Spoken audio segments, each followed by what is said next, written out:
तो सर वो सबसे लास्ट में बोलता था। तो लास्ट में बोलता था तो बोलता था पहले वाले भैया ये बोले हैं, सबका बात बदलते बोलते लास्ट में बोलता था कि आधा घंटा तो हो ही गया, बोल तो दिया मैं। वो सबकी बातें बताता था एक से लेके सबका। ये भी एक कला है सर। मैम यही कला है, पर आप आई थिंक टीचर्स हैं, नई इनिशिएशन हो गया, so let me congratulate each one of you because I think either you have been inducted newly or maybe you were there and you have been made permanent, so congratulations each of you. अब जिम्मेदारी ज्यादा बढ़ चुकी है, right? Thank you ma'am. Thank you ma'am. जी ma'am, thank you. I know, so life में बस stress झेले होंगे और आगे के लिए आई थिंक झेलने के लिए तैयार हो जाइए, बिकॉज हमें हमेशा घुटी पिलाई जाती है ना टीचिंग सबसे I think it's one of the easiest job, specially इसमें स्ट्रेस नहीं होता, इसमें डायनामिक्स नहीं होते, क्योंकि अब आप ही अपने क्लासरूम के डायनामिक देख लिए तो आई कैन विजुअलाइज कि आपके क्लासरूम में क्या डायनामिक होने वाले। सो आपको ये day in day out deal करना पड़ेगा। सो आई think once you deal your stress, you will be in a better position to deal with the stress of your students, right? So I think excuse me ma'am, yes,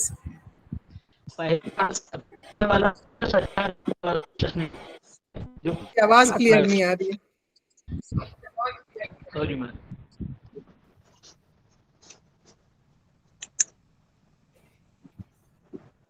Okay, so what do you understand by this term stress?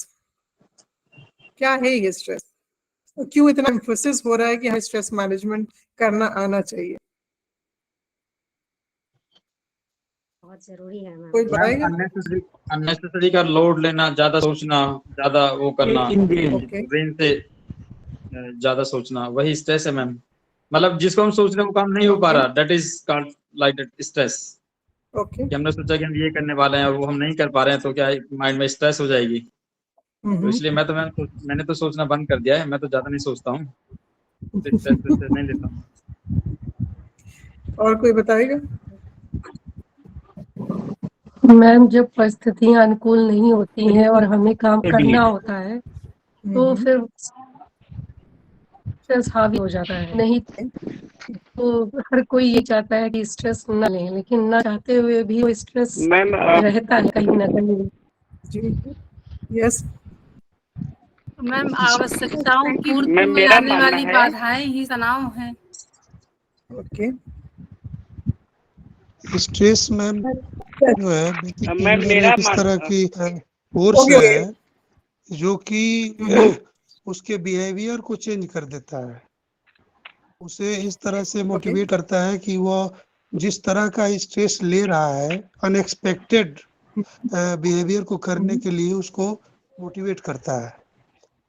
और यह कहीं ना कहीं हमारे expectation से जुड़ा हुआ एक तत्व है, क्योंकि अगर हम मोर एक्सपेक्टेशन करते हैं तो हम चाहते हैं कि वो फुलफिल हो, जब फुलफिल नहीं होती है तो उस कंडीशन में हिंड्रेंस उत्पन्न होने के कारण ऐसा लगता है कि अब मुझे स्ट्रेस हो गया। अगर मैं ये कहूँ कि स्ट्रेस बॉडी का एक रिएक्शन है जो आपकी मदद करने के लिए है, तो आप उसको एक्सेप्ट करेंगे? यस मैं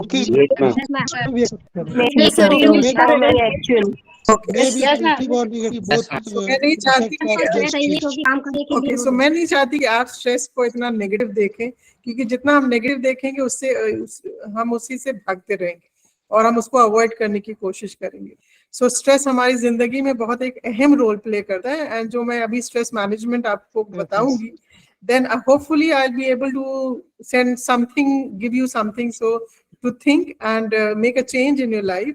Because अगर stress as a term अगर हम समझने की कोशिश करें, stress वो सब चीज़ है जो आपने कही है, but stress is more of a pressure on. Pressure इसलिए है कि जब हमारे पास रिसोर्सेस नहीं होते या टाइम नहीं होता या फिर हम उस चीज के लिए बने नहीं होते और हमारी लाइफ में वो चीज हमारे सामने आ जाती है, तो उस पॉइंट ऑफ टाइम में आप उसको हैंडल नहीं कर सकते। अगर कोई प्रॉब्लम खड़ी हो गई तो उसको सॉल्व नहीं कर सकते, तो आप एक तरह से प्रेशर फील करते हैं। So stress is nothing but a pressure in your life. और इसीलिए मैंने आपसे कहा कि अब आप जॉब में आ गए हैं तो प्रेशर के लिए तैयार हो जाइए, बिकॉज एक तो आपका घर का प्रेशर होगा, एक आपको क्लास का प्रेशर होगा, एक एडमिनिस्ट्रेशन का एक्सपेक्टेशन होगा। सो जब ये सब चीजें आपके ऊपर एक पॉइंट ऑफ टाइम में आ जाती हैं, और हो सकता है आप आप में से कुछ लोग होंगे जो हर चीज को बहुत अच्छे से मैनेज कर लेंगे, बट जब आप मैनेज नहीं कर पाते ना, तो उसकी वजह से जो आपको प्रेशर होता है कि टाइम का कंस्ट्रेंट है, या फिर घर में बच्चा बीमार है, या घर में पेरेंट्स बीमार है, फिर भी मुझे क्लास के लिए जाना पड़ रहा है ना, तो उसके जो आपका एक तरह से जो आपकी डिमांड आपके ऊपर आई है, उस वक्त आप दोनों या तीनों डिमांड को एक साथ नहीं मैनेज कर सकते। अदरवाइज आप काफी केपेबल हैं, आप 4-5 डिमांड्स को मैनेज कर सकते हैं। पर जब एक ही साथ आ गई और आपके पास टाइम या रिसोर्स का कंस्ट्रेंट होता है, then that is stress. So stress हमारी जिंदगी का एक बहुत अहम हिस्सा है। We cannot enter a phase of our life where we can say we are stress free, or because the way life is changing, the way societies are changing, we are all being bombarded with stress. So day in and day out, we are, I think, dealing with stress. So before getting into stress, I would like to do an exercise just to give you a feel कि कितना stress आप महसूस कर रहे हैं। But stress एक बहुत जैसे मैंने कहा कि एक प्रेशर है आपकी लाइफ में, या एक डिमांड है आपकी लाइफ में जो आप शायद मैनेज नहीं कर पा रहे हैं। सो आपकी लाइफ में बहुत से एरिया से डिमांड्स आ सकते हैं। सो आज मैंने सोचा कि मैं आपको सोशल डिमांड्स जो आपकी लाइफ में होती हैं, मैं उसको ही हैंडल करूंगी, because there are so many ways of managing stress, and I will be focusing more on how to manage it socially. Because generally आजकल हम लोग देख रहे हैं कि लाइफ में जो ज्यादा स्ट्रेस हो रहा है वो हमारी इंटरपर्सनल रिलेशनशिप की वजह से हो रहा है, या हमारी हमें कोई समझ नहीं पा रहा है, या हमारे लोगों को हमसे एक्सपेक्टेशन है, and as a result we are under a lot of stress. और उसकी वजह से हम कभी कभी रिएक्ट भी ऐसे करते हैं, या जिस तरह से रिएक्ट करते हैं वो और भी हमारे लाइफ में स्ट्रेस क्रिएट करता है।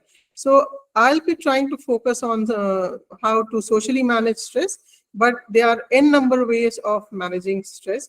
So before I enter that domain, I would like you to do an exercise for yourself. मैं आपको ये exercise दे रही हूँ, और अपने को आप स्कोर करके दिखाइएगा कि आपका कितना स्ट्रेस है, right?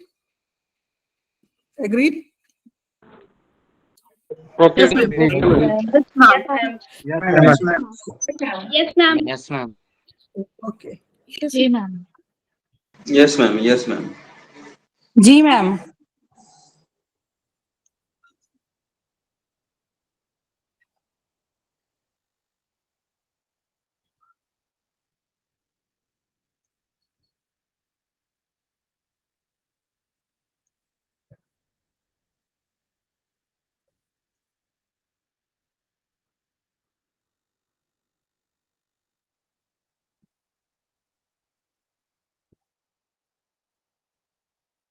Can you see the screen?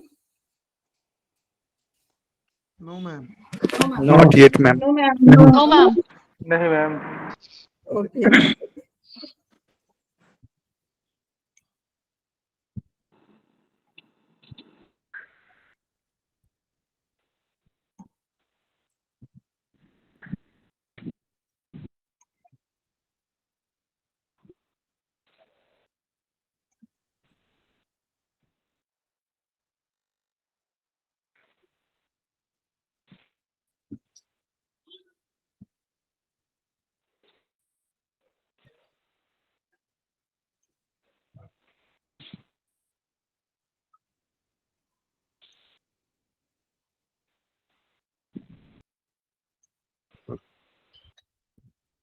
I think there's some problem. I'm not able to share, so I'll.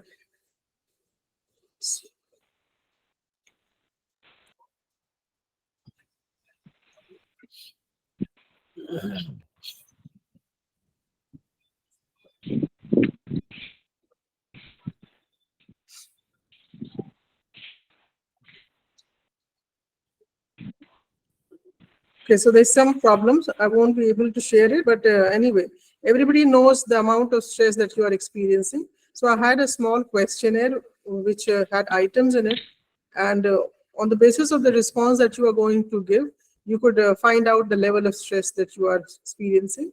But anyway, we'll just skip it. So today what I told you that I'll be trying to focus on how to manage stress socially, so that your life is at least you can minimize the stress that you are experiencing in your life.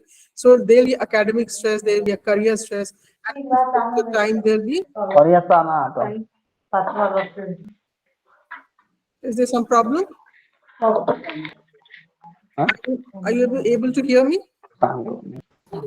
Yes, ma'am. Yes, so everybody mute yourself because there's noise. Okay. Can I request all of you to mute yourself unless and until you want to ask something, then only you can unmute yourself. Okay, so what are the social stresses that we are experiencing?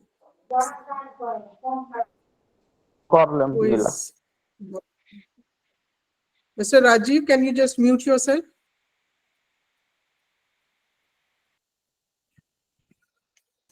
Done, ma'am.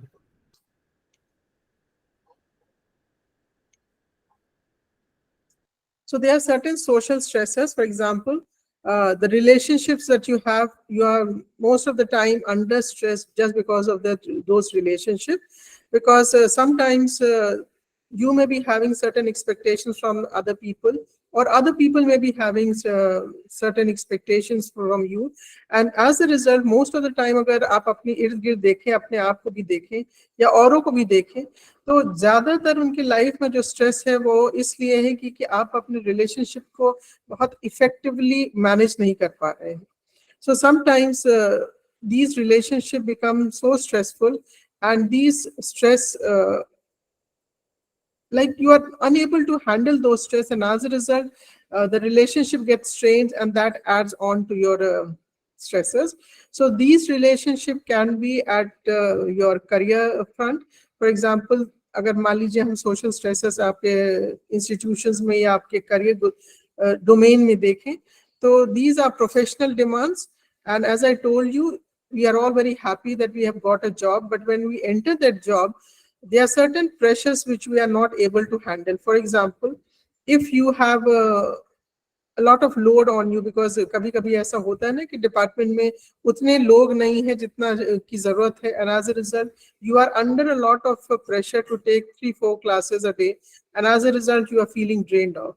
So careers में भी आपके professional demands होंगे, the demands from colleagues, demands from your boss, and they may be a little. Now that you are secure, but I'm sure before you got this permanent job, there must have been job insecurity, and उसकी वजह से आपने बहुत सारे issues झेले होंगे, बहुत से आपने stress झेला होगा.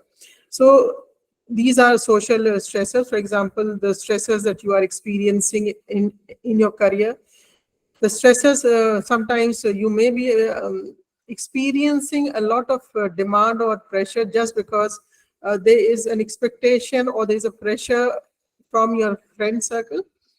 Sometimes what happens is that there's a lot of pressure to fit in the group that you are in, and since it is a very close group, you have been friends for a long period of time, तो आप उस group को छोड़ने को तैयार नहीं है because आपका इमोशनल कनेक्ट उस ग्रुप से है, बट आप उस ग्रुप के 1-2 मेंबर से बहुत ज्यादा इत्तेफाक नहीं रखते या फिर वो आपके लिए एक सिरदर्द बन जाते हैं, but still you don't want to leave them because you want to be part of them, and as a result you feel that pressure. Now there may be expectations from children, from friends, from families. So these are some of the common stresses we are experiencing on a day-to-day basis, and apart from these there are life circumstances. Now life circumstances are those circumstances which may be positive or negative, but वो life circumstances आपके लिए थोड़ा सा pressure में आपको डालते हैं because वो आपके कहीं ना कहीं रूटीन को डिस्टर्ब करते हैं या फिर आपसे एक ऐसे लाइक एडजस्टमेंट या अकोमोडेशन डिमांड करते हैं जो आपके एक नॉर्मल रूटीन को डिस्टर्ब करता है. So basically they are disturbing your normal day to day routine work and they are forcing you to adapt or adjust to those life circumstances. For example, Like many people, and I'll take your own example. Everybody wanted that job, and this is a life changer for you. It's a life event for you, because now this particular job which you wanted desperately and you have worked hard for it, you're going to be facing a lot of pressure and demands on account of this job, because now you'll have to change your routine so that your job gets the first priority. There may be other priorities which is very important for you, but if you want to be successful at your job, you have to, I think, give it more attention, give it more time, and as a result you have to make those priorities which were very important to you somewhere lesser than this, especially when you are at your workplace. So on account of these circumstances, many people, for example, if there's a childbirth, everybody is very happy due to being a parent, but that child, when it comes in your life, it demands a lot of attention, a lot of readjustment in your life. So these are positive events which may be very demanding, and as a result they are very stressful. So sometimes not only positive events but negative events definitely. So for example, during this pandemic, we have seen that there were many life changing moments, and as a result, people were under a lot of stress. Some lost their jobs, some lost their loved one. So these are life circumstances which disrupts your normal life, and it demands from you that you have to somehow change your priorities. You have to give attention to that particular life event, and as a result many things get ignored or neglected, and as a result the pressure of those things which were normally being handled, now it is creating that pressure on you. So sometimes, because we are human beings, we are living in a society, so the pressure and the demands coming from the social situations or the people around us or the institutions around us, that it becomes very overwhelming, and उसकी वजह से हमें बहुत problem होने लगती है, because हम इन सब चीजों को इग्नोर नहीं कर सकते, and if we ignore, उसकी वजह से हमें और प्रॉब्लम्स होने होगी, and as a result these things need to be handled. You cannot ignore them, and as a result when you are feeling these social stresses, अगर आप देखेंगे, I'll be discussing some common symptoms when you experience these social stresses. Now, अमूमन देखा गया है कि जब आप इस तरह के सोशल स्ट्रेसेस को फेस करते हैं या रेगुलर बेसिस पे हैंडल करते हैं या बहुत इंटेंस सोशल स्ट्रेसेस को हैंडल करते हैं, तो कहीं ना कहीं आप में कुछ चेंजेस आते हैं, कुछ सिम्टम्स आप अपने आप अंदर देखेंगे. सिम्टम्स का मतलब है कुछ बिहेवियरल चेंजेस होंगे, कुछ साइकोलॉजिकल चेंजेस होंगे. Now, most of the time we see that when we are under stress, many people, I won't say everybody, but we have this tendency to emotionally react. And when we emotionally react, it does strain your relationship with others. So when we are facing these social stressors, chances are very high that you might end up having poor relationship with your associates, who may be your friends and your family. And you become very uncomfortable interacting with other people.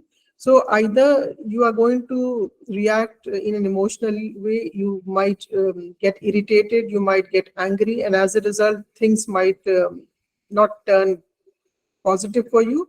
Or sometimes what happens is that we try to avoid people. So most of the time, if you are not able to handle stress, you try to avoid other people, and as a result, you might be experiencing isolation. And sometimes people, due to their strained social relationship, due to the social stressors, they suffer from depression. And you have a reduced friend contacts, and you are all most of the time nagging at each other. Now, I'm sure आप में अपने वक्त में जब class में specially रहे होंगे, अगर कोई टीचर आपको सुबह ही सुबह डांट लगा देती है, तो हम लोगों ने भी कहा ना कि शायद आज घर में कुछ अनबन हो गई, इसलिए आज ये हम पे आके उन्होंने उतार दिया. So when we are under stress, it's not necessary कि जिसने हमारी लाइफ में स्ट्रेस क्रिएट किया है उसी से ही like we are going to get irritated with that person or we are going to express anger towards that person. It may happen that because आपका mood खराब हो गया है या आप इतना प्रेशर में है कि कोई भी इंसान जो आपके सामने आएगा आप उस पर ही अपना सारा भड़ास निकाल देते हैं. So sometimes what happens is that we get into that habit of nagging at small things and we become so emotionally sensitive कि छोटी छोटी चीज जो कल तक हम नजरअंदाज कर देते थे आज जो उसी चीजों पे हम एकदम से रिएक्ट करना शुरू करते हैं. And this naturally when you start nagging, when you start behaving in a very irritable manner, then people around you that they are also going to, it's just like an escalation taking place. They will also react in the same way and then the problem is going to only escalate. It is not going to be tackled. So sometimes due to these stressful conditions in our life, we harbor resentment against people because हमें लगता है कि लोगों की वजह से मेरी problem है तो हम उनके लिए एक तरह से नेगेटिव एटीट्यूड या नेगेटिव ओपिनियन रखते हैं and we resent everything that they are saying, everything that they are achieving or everything that they are doing. So क्योंकि हम इस फेज में बहुत देर तक नहीं रह सकते because naturally it's going to change you as an individual. So जब भी आपको there are many causes of stress but here अगर लोगों की वजह से आपको स्ट्रेस हो रहा है एंड उसकी वजह से आप में ये सारे रिएक्शंस हो रहे हैं तो आप बहुत देर तक इन रिएक्शंस के साथ अगर रहेंगे तो it is going to affect you and it is going to affect your relationship. So it's better to manage it as soon as possible because you cannot survive all by yourself. You need your people around. So अगर आप अपने इस stress को manage कर लेंगे तो you will be having those healthy relationship and when you have those healthy relationship you will also feel good about it because nobody wants to be surrounded by people who are nagging all the time or who have this resentment towards you or who don't want to talk to you or basically they want many times due to these symptoms which I've just listed, people try to avoid you because हर वक्त लोग ऐसे इंसानों के साथ मिलना या जुलना या बातें करना नहीं चाहेंगे जो हर वक्त कहीं ना कहीं चिड़चिड़ाते रहते हैं हर चीज छोटी छोटी चीजों पे या फिर हर चीज पे वो रिएक्ट करते हैं या हर चीज को एक नेगेटिव डायरेक्शन में ले जाते हैं. So we don't want to live in a unhealthy society and that is why we need to manage these stress. Now there are many ways of managing stress but when I talk about the social approach towards stress, this means that we can enhance our social competency. हमें socially competent बनना पड़ेगा ताकि हम जो भी stresses हमारे life में आए सोसाइटी की वजह से लोगों की वजह से लोगों की एक्सपेक्टेशंस की वजह से सो हम उसको बहुत इफेक्टिवली हैंडल कर ले ताकि वो हमें एक नेगेटिव डोमेन में न ले जाए बिकॉज वी ऑल नो कि स्ट्रेस की वजह से बहुत सी बीमारियां होती हैं both physical and psychological. So we don't want to get into that area. So it's advisable that if you can manage it effectively, sometimes that very stress can act in a very positive way for you because stress अगर आपको तोड़ सकता है तो stress आपको कहीं ना कहीं मोटिवेट भी कर सकता है. So ये आपका नजरिया है जो आप ये I think that is going to tell you or make you a better person or maybe push you towards depression. So the choice is yours. So if you have a very open mind where you can understand the stress and then you try to deal with those stress, then it is going to help you grow as an individual. Now, so when I say social approach या social competency की जब मैं बात करती हूँ, so ये वो चीजें हैं जो आप शायद genetics में लेके नहीं आ रहे हैं, but you can always learn and you can always develop them through training. So social skills are those skills which an individual can always acquire. अगर आप में नहीं है, बहुत से लोगों में वो skills नहीं होती हैं, कुछ लोगों में होती हैं, कुछ लोगों में नहीं होती. So आपको like you don't have to feel dejected or again feel let down, because these are skills which can always be learned. And especially when जब हम अपने इंस्टीट्यूशंस में या करियर डोमेन्स में देखते हैं या अभी घर में भी देखते हैं, most of the time we are getting into problems because of this lack of skills of handling those relationships. So जब आप इन सब स्ट्रेसेस को मैनेज करने के लिए कुछ सोशल स्किल्स अगर आप डेवलप कर लेंगे, तो I can assure you life will become if not stress free, at least life will become more healthy, where you will be able to handle things और आप उससे डरेंगे नहीं, या वो आपको डिजीज की डोमेन में नहीं ले जाएगी. Now some of the social skills which are very necessary in life, and it is going to decrease the intensity and maybe decrease your social stresses, is communication. Because generally हमने देखा है और I think आप लोग ने भी experience किया होगा कि बहुत से ऐसे problems, बहुत से ऐसे stressful situation हमारे लाइफ में इन वजह से होते हैं क्योंकि हम कहीं ना कहीं बहुत effectively communicate नहीं कर पाते, अपनी बात सही ढंग से नहीं रख पाते, या जो कहना चाहते हैं वो कह नहीं पाते, और एज ए रिजल्ट कहीं ना कहीं नाइत्तेफाकियां हो जाती हैं लोगों को. हम कहना कुछ चाह रहे थे, उस इंसान ने कुछ और सुन लिया. दैट मीन्स कहीं ना कहीं हमारे कम्युनिकेशन में कुछ प्रॉब्लम्स थी, या हम क्लैरिटी नहीं थी, या फिर हमने इतनी सही से उनको कम्युनिकेट नहीं किया. So social skills, we require these social skills. So one of the social skills is communication. The other is naturally problem solving, decision making, self-management, and peer relations, and how you are able to maintain those peer relationships. Now, why do you need these social skills? Because number one, it helps you to initiate, build, and maintain positive social relationship with others. क्योंकि हम अकेले नहीं रह रहे हैं समाज में, हमारे इर्द गिर्द बहुत सारे लोग हैं जो हमसे बहुत इमोशनली जुड़े हैं, प्रोफेशनली जुड़े हैं, और प्रोफेशनली भी ना जुड़े हो तो समाज में भी हमारी एक जिम्मेदारी है, तो हम समाज के से भी कहीं किसी न किसी लेवल पे जुड़े हैं. सो अगर हम अपने इर्द गिर्द जो ग्रुप्स हैं, जो लोग हैं, उनसे अगर हम पॉजिटिव रिलेशनशिप रखें, तो बहुत से आपकी जो स्ट्रेसफुल लाइफ में जो स्ट्रेसेस है वो अपने आप ही कम हो जाएंगी, और कम ना होंगी तो आप उसको इतने अच्छे से मैनेज करेंगे कि आप it is not going to help affect you in a very negative manner. So basically अपने रिश्तों को बनाने के लिए, उसको मेंटेन करने के लिए आपको ये social skills आने चाहिए. Now what are these social skills? Now these social skills are nothing but their behavior, which may be both verbal and non-verbal. Because unfortunately हमें लगता है कि हम कम्युनिकेट दूसरों से करते हैं कि हम जो हम बोलते हैं उसी की वजह से, that is only communication. Now when I am talking to somebody, I might be using the right word, the right tone and the right content, you know.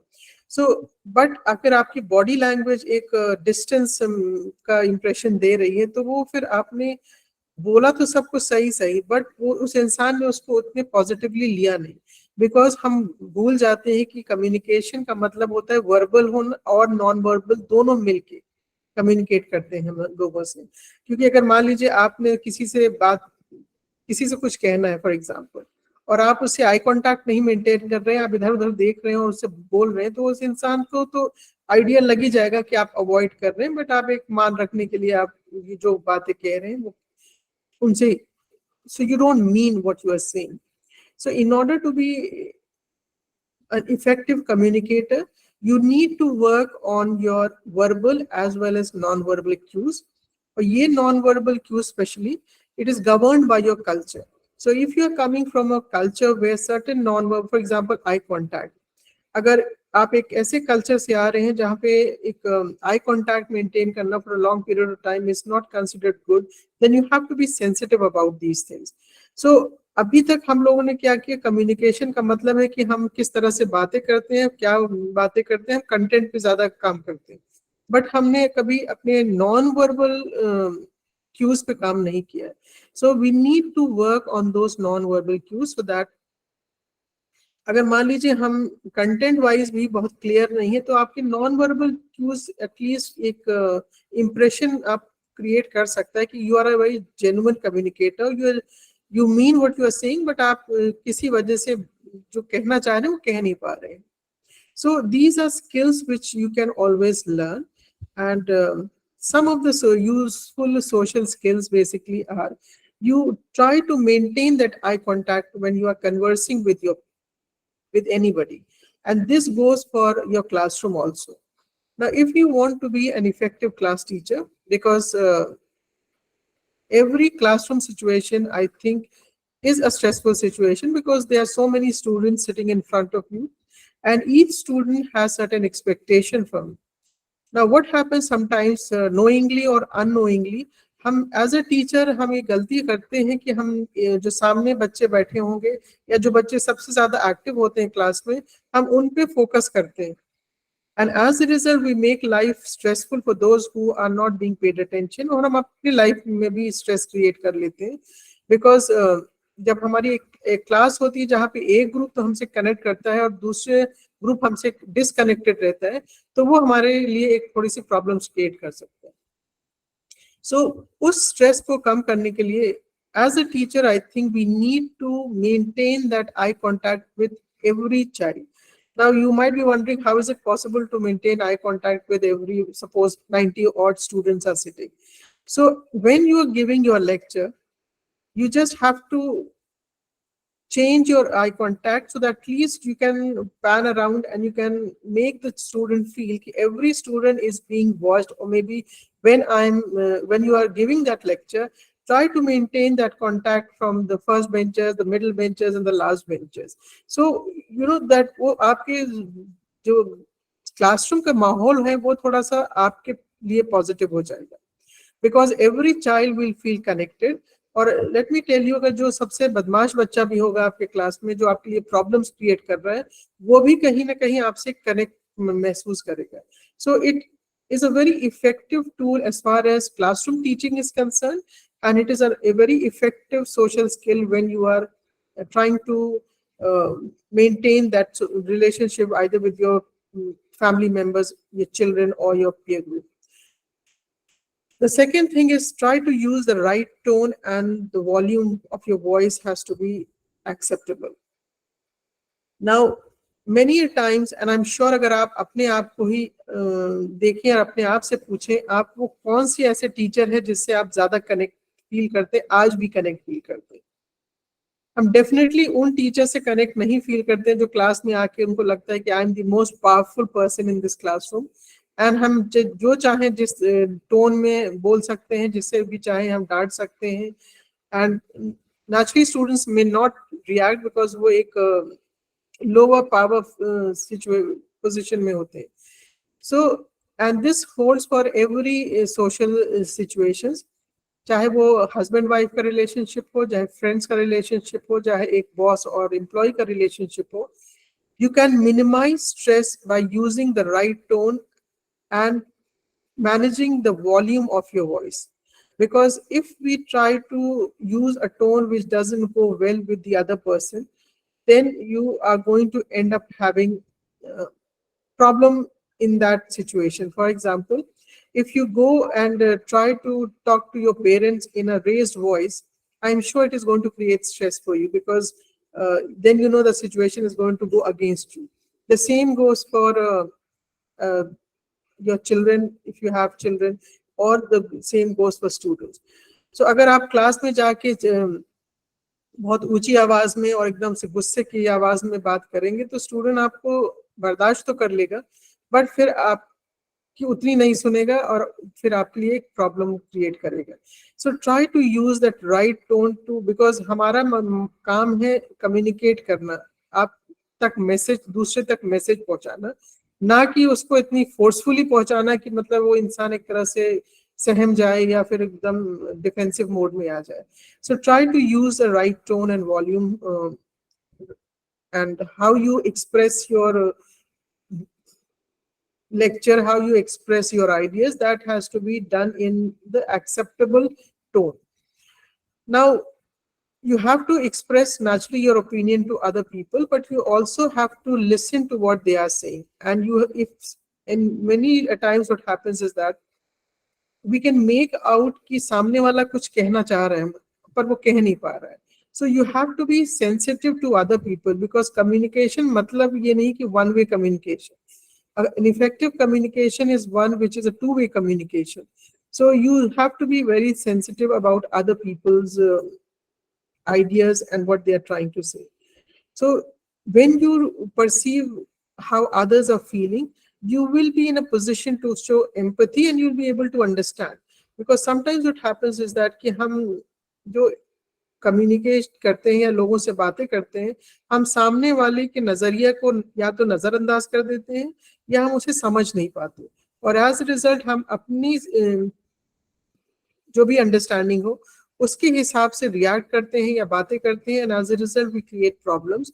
So when we are trying to interact with other people, try to perceive the other person's feelings and try to understand them from their perspective, because then things are going to work for you and for the relationship also. So the best way is to listen and try to sustain conversation, because most of the time you must be seeing कि कुछ लोग से एक बार बोलना शुरू करते हैं तो there is no end, because वो सिर्फ अपनी ही बात रखना चाहते हैं और दूसरों की बात ना तो वो सुनना चाहते हैं ना वो ये समझना चाहते हैं कि सामने वाला मेरी बात को समझ रहा है कि नहीं. So that creates a problem for not only you but the other person also.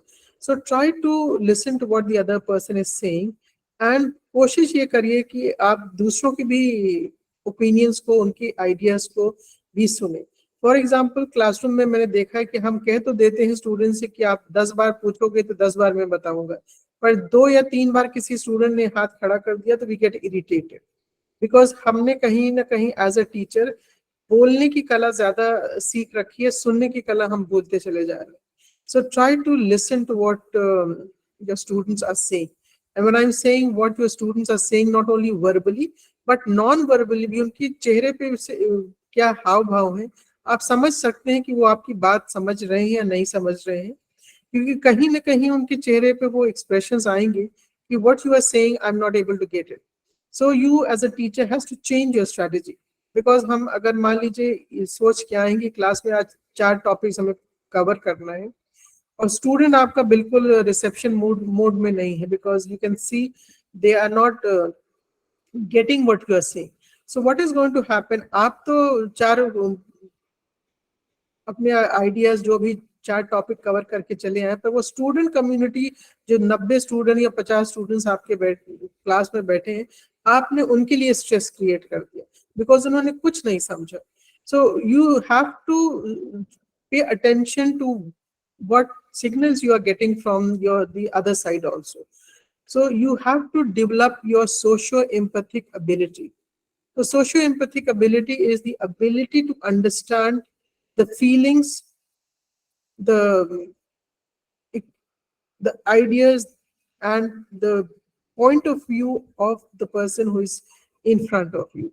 So जब हम उसके नजरिए से, जिसके कहते हैं कि आप उनके पर्सपेक्टिव से जब आप चीजों को समझते हैं, तो बहुत से देखा गया है कि like a lot of problems can be cured and it can be decreased or it can be overcome, because हम सिर्फ अपने नजरिए से ही चीजों को देखते हैं.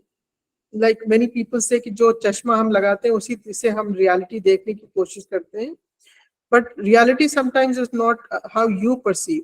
So in order to get a good understanding of reality, you need to have you need to see it from the other point, the other person's perspective, and that is going to lessen your problems and lessen your misunderstanding. So these are some of the social skills which if we develop and we try to acquire these skills or learn these skills, most of your relationship problems are going to be handled. Because generally आप देखेंगे कि आपके कई fronts खुले होते हैं, तो अगर एक फ्रंट को आप तो थोड़ा सा मैनेज करते चलेंगे तो लाइफ में उतना pressure one point of time में नहीं आएगा. So these social skills basically are very good strategies which enable you to overcome, if I'm not I mean, I don't want to sound very objective, but at least 50% of your problems can be cured by these skills. So why I emphasize on the non-verbal communication is that because sometimes ये जरूरी नहीं है कि आप बोल क्या रहे हैं, बट किस तरह से बोल रहे हैं वो ज्यादा इंपॉर्टेंट हो जाता है, because you are sending a signal to another person. So sometimes अगर आप देखेंगे कुछ लोग होते हैं कि ना बोल के भी किसी को इरिटेट कर सकते हैं, बिकॉज आपके जेस्चर में, आपके बॉडी लैंग्वेज में वो कुछ ऐसा चीज होता है जिससे सामने वाला एक तरह से इरिटेट हो जाता है, एंड देन उस इरिटेशन की वजह से माहौल खराब हो जाता है और वो आप पे भी ब्रश करेगा, because you don't only create problems for other person but it also boomerangs on you.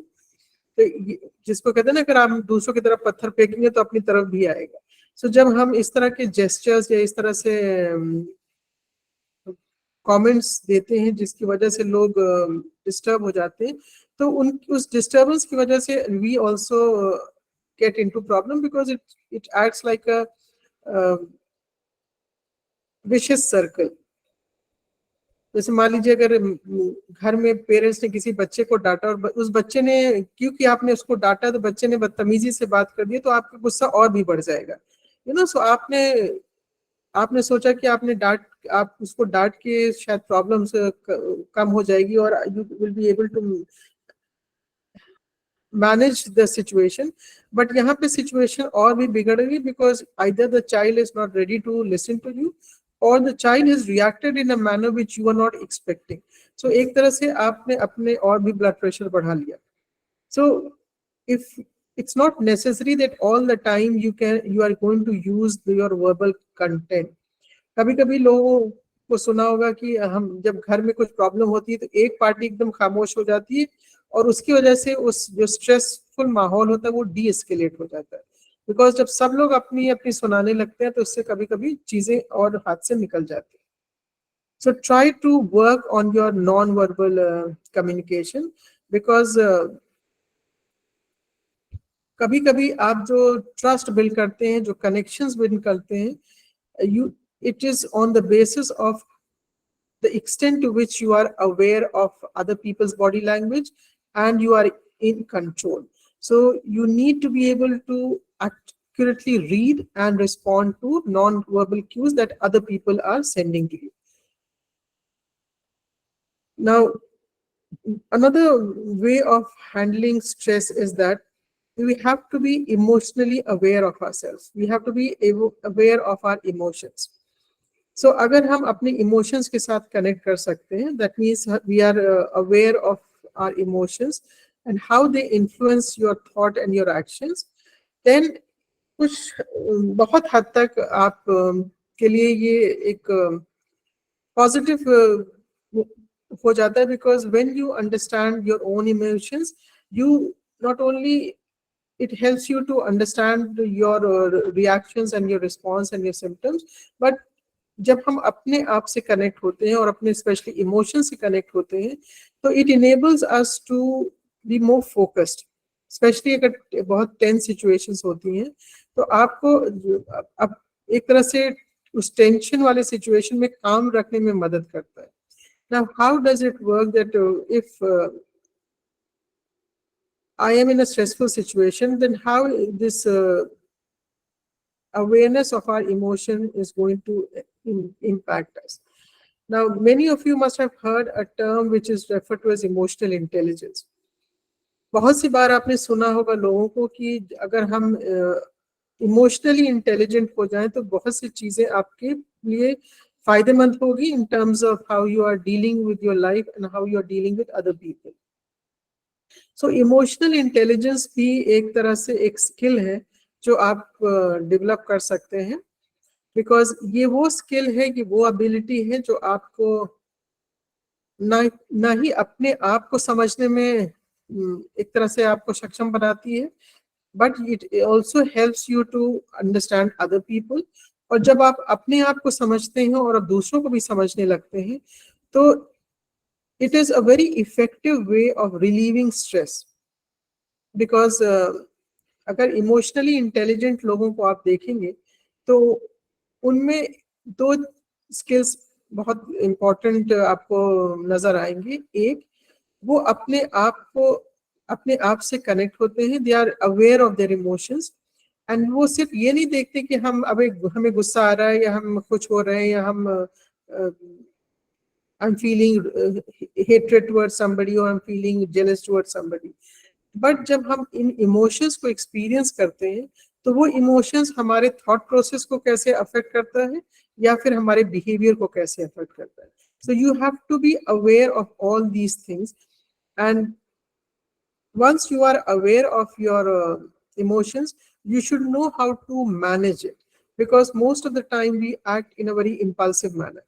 So if you know that these are the emotions that you're experiencing, you can effectively manage and regulate that emotions. Because stress में जब हम आते हैं तो आप देखेंगे कि जो बहुत सी चीजें अफेक्ट होती हैं, but one of the things which gets affected very strongly is the ability to regulate your emotions. Generally हमारा जो emotion regulation होता है वो बहुत adversely impact होता है। So अगर हम अपने emotions के बारे में जागरूक हो, we are like aware of our emotions, both positive and negative, we'll be able to handle it, or we'll be able to regulate it so that it helps us to adapt to many things around us. So when we are managing emotions, we can manage them in a very healthy manner, and that is going to help us to adapt to the situations that we are confronting. So एक तो होता है आपने self awareness of emotion and management. दूसरा जो emotionally intelligent लोगों में देखा गया है कि उनमें दूसरों की इमोशंस को समझने की भी एक एबिलिटी होती है, एक क्षमता होती है। आप सिर्फ अपने इमोशंस को ही नहीं समझते, आप दूसरों की इमोशंस, उनकी जरूरतों को, उनके कंसर्न्स को भी समझते हैं। So you need to pick up on those emotional cues. For example, अगर आप आज क्लास में गए हैं या अगर आप अपने कोलीग्स के साथ बैठे हैं और रोज की तरह आप अपना इंटरेक्शन शुरू करते हैं और देखते हैं कि सामने वाला कुछ रिस्पॉन्ड नहीं कर रहा है, तो आप ये समझने की कोशिश करिए कि वो किस इमोशनल जर्नी या किस इमोशंस के through the person is passing through which emotions. So अगर आप वो समझ लेंगे तो फिर आप का जो कम्युनिकेशन होगा, जो इंटरेक्शन है, वो डिफरेंट आपको थोड़ा सा चेंज करना पड़ेगा। जैसे कभी कभी होता है कि हम क्लास में गए हैं और आपको एक सिग्नल मिल जाता है कि आज स्टूडेंट किसी वजह से डिस्टर्ब है या एक particular group of students they are not comfortable, और हमने उसको नजरअंदाज करके अपना लेक्चर स्टार्ट कर दिया, यू नो। सो आपका तो काम हो गया, बट उस क्लासरूम में वो चीज आपने एक तरह से अपना लेक्चर वेस्ट कर दिया, बिकॉज आप मेहनत करके आए हैं, प्रिपेयर करके आए हैं, बट वहाँ कोई रिसीव करने के लिए नहीं, because they are passing through a different emotional phase. कभी कभी होता है कुछ स्टूडेंट्स के घर में कुछ प्रॉब्लम है, या मान लीजिए आपके कोलीग के घर में कोई प्रॉब्लम है, या वो किसी स्ट्रेस से गुजर रहे हैं एंड उसकी वजह से वो डिस्टर्ब है। सो आपको वो अवेयरनेस बिल्ड करना है। That is why we emphasize that you need to develop that empathy skill of yours. आपको दूसरों के नजरिए को भी समझना होगा, दूसरे के इमोशंस को भी समझना होगा। So once we recognize, or when we develop this ability to recognize the emotions in other people, it is going to help us to manage our relationship, because that is another quality which emotionally intelligent people have. That is, once they are able to recognize the emotions in other people, you feel comfortable socially and you recognize the power dynamics in a group or organization, because you are aware of their emotions, their feelings and their concerns. So you will be in a better position to manage it. Because अगर हमें आपको यही नहीं पता है कि सामने वाले की नीड्स या इंस्टीट्यूशन या बॉस की नीड या कंसर्न्स क्या है, तो आप तो अपनी धुन में रहेंगे और उसकी वजह से बहुत सी चीजें आपके लाइफ में बहुत सी प्रॉब्लम्स क्रिएट हो सकती हैं. So you should know how to develop and maintain good relationship, and you should communicate clearly, and you try to influence other people and also try to inspire other people. So relationship management के लिए जरूरी है, especially when you are talking about relationship management in institutions or in a organization where you are working. It is all about working in a team and managing conflict. Because जिसको कहते हैं ना, जहाँ दो तीन बर्तन होते हैं वहाँ खटकते ही हैं. तो इसका यह मतलब नहीं है कि हम हमेशा से मुंह फुला के चले जाएं, बिकॉज जब इस फेज में आप जाते हैं, इस स्टेट में आप रहते हैं, जब जब सामने वाले को देखेंगे तब तक आपको गुस्सा आएगा, तब तक आप स्ट्रेस एक्सपीरियंस करेंगे. सो इट्स बेटर कि आप एक ऐसा अपना स्किल डेवलप करें या अपना एटीट्यूड डेवलप करें कि ठीक है, कॉन्फ्लिक्ट है, that's fine, but I should know how to manage that conflict. Because I am sure आपने भी एक्सपीरियंस किया है, हम लोगों ने भी एक्सपीरियंस किया है, जब आपका वर्किंग एनवायरनमेंट अच्छा होता है तो आपको काम करने में भी मजा आता है, आप पॉजिटिव भी रहते हैं और शांति से आप घर जाते हैं. अदरवाइज होता क्या है कि क्योंकि आपके peer relationship या social relationship within that organization is not very conducive, so आप वो stress अपने घर लेके जाते हैं तो आपका करियर तो डिस्टर्ब होता ही होता है और आपका वो स्ट्रेस एक तरह से आपके घर तक पहुंच जाता है और वो आपके घर के एनवायरनमेंट को भी डिस्टर्ब करता है. So you should develop this ability to understand other people and manage the interaction with others around you on the basis of their concerns, their needs and their emotions. So an emotionally intelligent person will always try to develop these two skills. अगर नहीं है तो आप उसको develop कर सकते हैं. You can get used to these skills so that life is not that difficult for you wherever you are, whether it is personal life or whether it is your professional life. Now another skill which is required and it helps in stress management is that of assertiveness. Generally हमने देखा है कि लोग aggressive बहुत हो जाते हैं, ऊंची आवाज में बोलेंगे, तेज बोलेंगे, लोगों को मतलब खरी खोटी सुना देंगे और सिर्फ अपने पॉइंट ऑफ व्यू को रखेंगे और दूसरों की नहीं सुनेंगे. बट असर्टिवनेस वो स्किल है जो आपको अपनी आइडियाज को एक सही तरीके से रखने में मदद करती है. So as a skill it is the ability to express your thoughts and feelings where you can express them in a very effective, direct manner, and you don't have to violate the right of other people. Because आजकल जो हमारे इर्द गिर्द हो रहा है वो हम देख रहे हैं कि जो जिस तरह के फैमिली इंटरेक्शंस हो रहे हैं, जिस तरह से फ्रेंड सर्कल में इंटरेक्शन हो रहे हैं या कोलीग्स में इंटरेक्शन हो रहे हैं, हम दूसरों की सुनने की तैयार नहीं है ना उनको समझने को तैयार है. हमें लगता है कि जो हमने कह दिया वही अल्टीमेट सत्य है और जो सब दूसरे लोग कह रहे हैं या तो वो इग्नोरेंट है या उन्हें पता नहीं. तो ये इसकी वजह से बहुत सी प्रॉब्लम्स हो रही हैं, बच्चों के बीच में हो रही है, पेरेंट्स और बच्चों के बीच में हो रही है, because everybody is trying to only concern about their point of view. So assertiveness, अगर आप if you are not assertive you can always develop this skills. Now assertive होने का मतलब है कि you can express yourself and at the same time you can show respect for the other person, and you can always think positively, and you can think about others in a much better way. So you need not have to demean other people, you don't have to put other people down, because assertive log they always try to give due respect to the other person and their point of view. So assertive people have lesser conflict with other people because they fulfill their need and they also let other people satisfy their need. Now उससे अगर assertive लोगों से compare करेंगे, like aggressive लोगों को। तो aggressive लोग क्या करते हैं, they always try to adopt those tactics where they show disrespect to other people.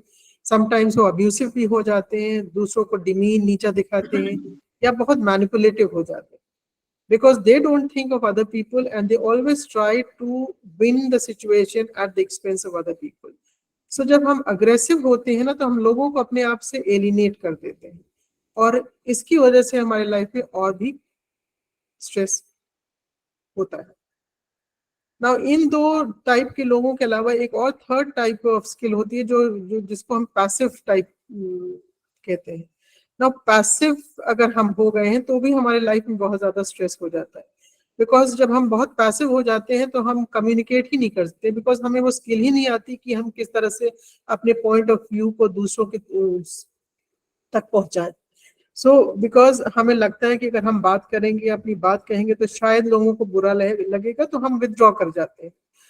But withdraw करना कोई सोल्यूशन नहीं है, बिकॉज यहाँ पे क्या हो रहा है कि हम सिर्फ अवॉइड कर रहे हैं लोगों को, बिकॉज हम इस चीज से ज्यादा डरे हुए हैं कि कहीं हमारे रिलेशनशिप न डैमेज हो जाए।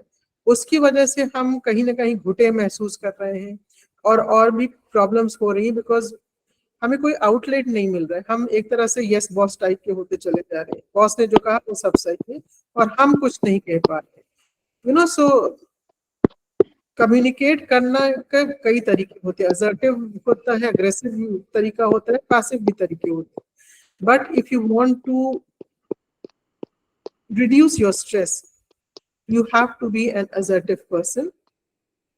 और असर्टिवनेस की जब हम ट्रेनिंग की बात करते हैं, तो हाँ, उसमें एक बहुत सिंपल सा तरीका होता है जिसको हम लैडर अप्रोच बोलते हैं। और लैडर अप्रोच अगर आप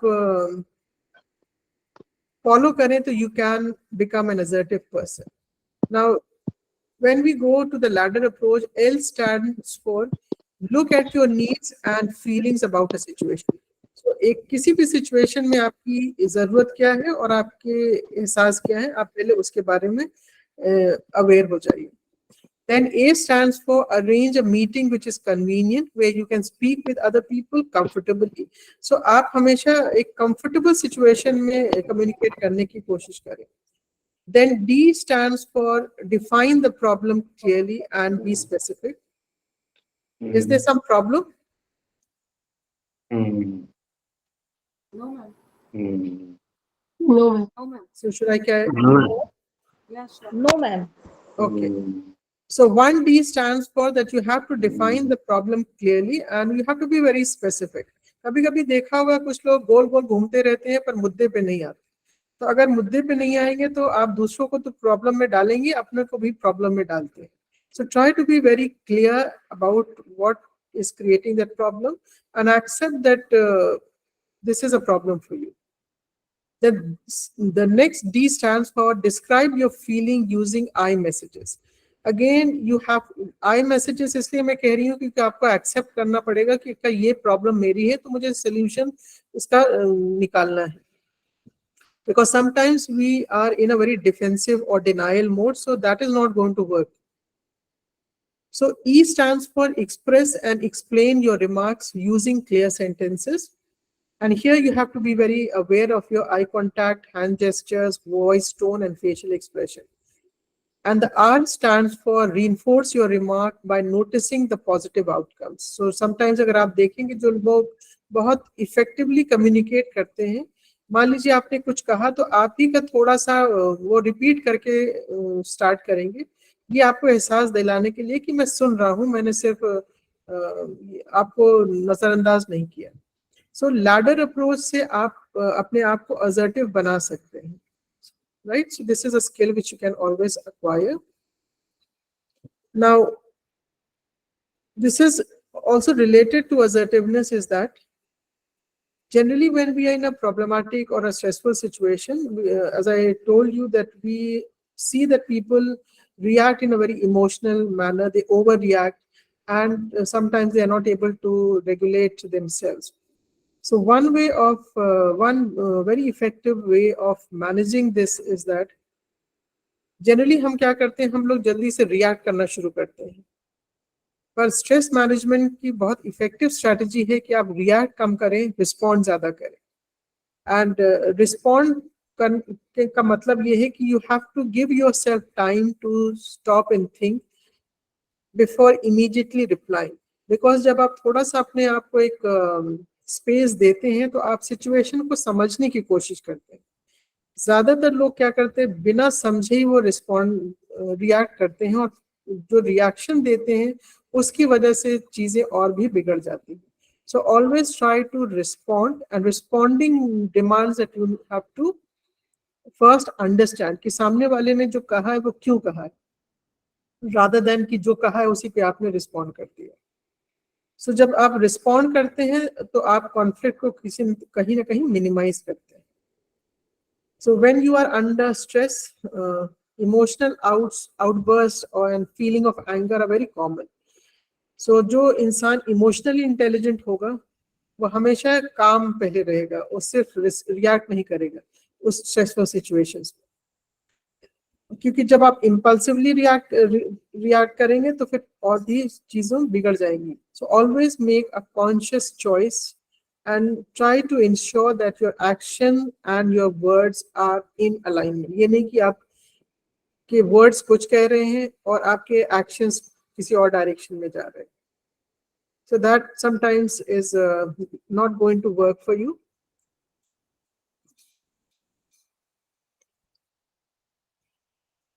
Okay, now there are many things which I could discuss, but I thought I will, in the end, I will discuss that generally हमारा जो नजरिया है स्ट्रेस के लिए वो थोड़ा सा नेगेटिव होता है कि हमारी लाइफ में स्ट्रेस बहुत है, सो हम उसको लेके बहुत परेशान हो जाते हैं। पर अगर आप जो बहुत सक्सेसफुल लोगों को देखेंगे इस अपने इर्द गिर्द या हिस्टोरिकली भी देखेंगे, तो ये वो लोग हैं जिन्होंने स्ट्रेस को बहुत अच्छे से हैंडल किया है। कोई ऐसा इंसान आई थिंक नहीं है इस दुनिया में जो बहुत सक्सेसफुल हुआ हो, तो चाहे जितना रईस हो, चाहे जितना मीडियोकर हो, या जितना भी जिस भी सोशल इकोनॉमिक स्टेटस से या जिस भी समाज से आते हैं, ये वो लोग हैं जिन्होंने स्ट्रेस को बहुत पॉजिटिवली लिया और अपने फायदे के लिए इस्तेमाल किया। सो बेसिकली स्ट्रेस करता क्या है, जैसे मैंने शुरू में आपसे कहा, जो आपकी बॉडी में जो रिस्पॉन्स अगर आप देखते होंगे जब भी आप स्ट्रेसफुल सिचुएशन में आते हैं, कुछ कुछ कॉमन सिम्टम्स आप एक्सपीरियंस करते होंगे। फॉर एग्जांपल हार्ट बीट का बढ़ना, पसीना आना, और बहुत से ऐसे रिएक्शंस आपके बॉडी में होते हैं। तो ये बॉडी का फर्स्ट अटेम्प्ट होता है आपको हेल्प करना, बिकॉज स्ट्रेसफुल सिचुएशन में आपको एनर्जी की जरूरत होती है। तो बॉडी में जो फिजियोलॉजिकल रिस्पॉन्सेस होते हैं वो आपकी मदद के लिए होते हैं, और जो हार्मोन्स भी सिक्रीट होते हैं वो भी आपकी मदद के लिए होते हैं। बट एक हद तक वो आपकी मदद कर सकते हैं, बट अगर वो स्ट्रेस आप ढोते रहेंगे तो फिर आपकी बॉडी शायद आपकी उतनी मदद नहीं कर पाएगी। सो इसीलिए स्ट्रेस मैनेजमेंट एक अहम टॉपिक है जो आप इट्स बिकम मैंडेटरी नाउ, कि आपको वो स्किल्स आनी चाहिए जिससे आप अपने स्ट्रेस को जितनी जल्दी आप उसको हैंडल कर सकें, that is good for you. और अगर नहीं भी हैंडल कर सकते तो आप उसके इम्पैक्ट को मिनिमाइज कर सकते हैं, और उसके इम्पैक्ट को आप पॉजिटिव लेंगे या नेगेटिव लेंगे वो आप पे डिपेंड करता है। So the choice that you are going to make and the attitude that you are going to have towards that stressful situation, that is going to decide कि आप कितना दूर तक जाएंगे, कितना सक्सेसफुल होंगे, कितना स्ट्रांग होंगे।